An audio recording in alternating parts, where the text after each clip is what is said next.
welcome to the Colorado Springs Chamber and EDC COVID Business Solutions video series.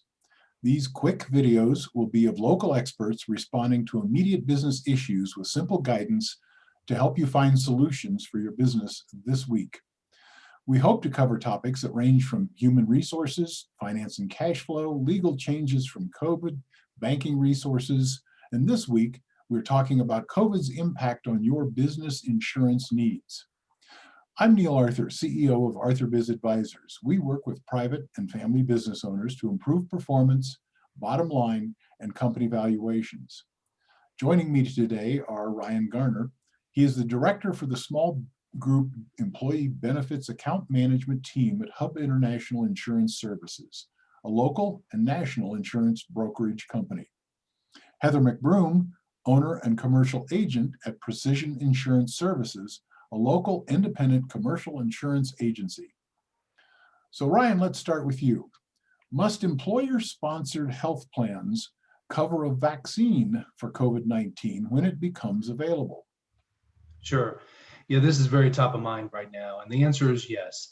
Under the CARES Act, all health plans, whether private, governmental, or church plans, are required to cover U.S. government-approved measures to prevent COVID, which includes vaccines, and that needs to be at no cost sharing to the member.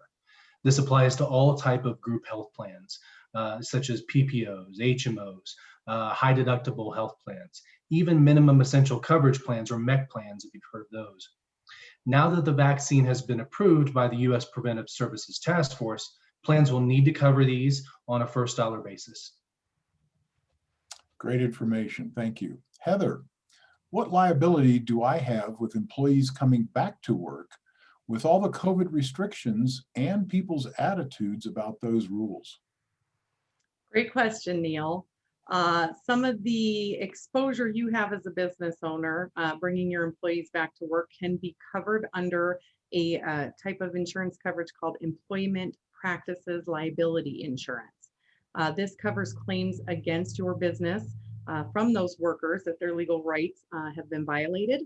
Some of the claims that we're currently seeing come across the desk due to COVID are things like failure to accommodate an employee with their concerns regarding safety in the workplace.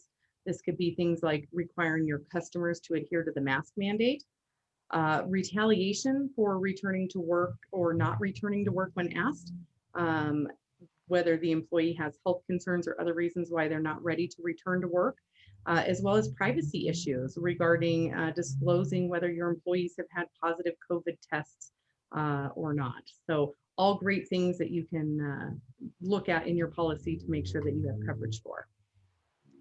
That sounds like one very important point, so thank you, Heather. Ryan, how have small business health insurance market rates been impacted by COVID? Yeah, talking with a lot of business owners who are concerned about rates and rates climbing due to COVID. But for the most part, with the national insurance carriers participating in Colorado's small business market, the group premium rates have seen what we would normally have anticipated for trend level increases since the spread of COVID. I think this is due in no small part to while on the one hand, the claims cost for COVID treatment can be in the hundreds of thousands of dollars, these costs have been counterbalanced with a very significant reduction in people not being able to access elective care procedures during this time.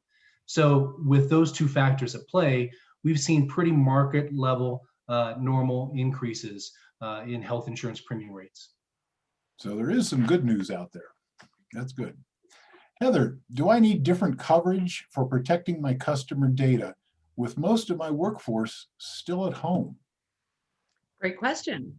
Definitely working from home creates some security issues with your systems. Home networks don't have the built-in security measures that you may have at the office to deter those hackers.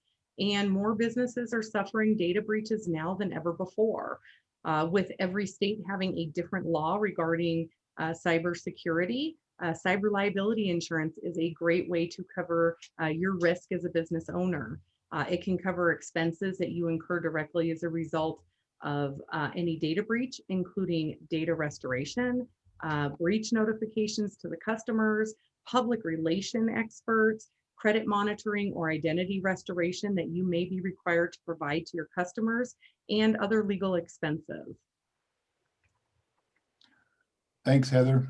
It sounds like the message here today is talk to your insurance agent, because the universe has changed with COVID over the last year, and your coverage may not really cover the liabilities that you're going to be inflicted with over the next few years. Thank you for joining us today. I hope you can join us next week when we'll talk on banking and the resources it represents for PPP. Have a great day. Thank you, Neil. Thanks. Bye.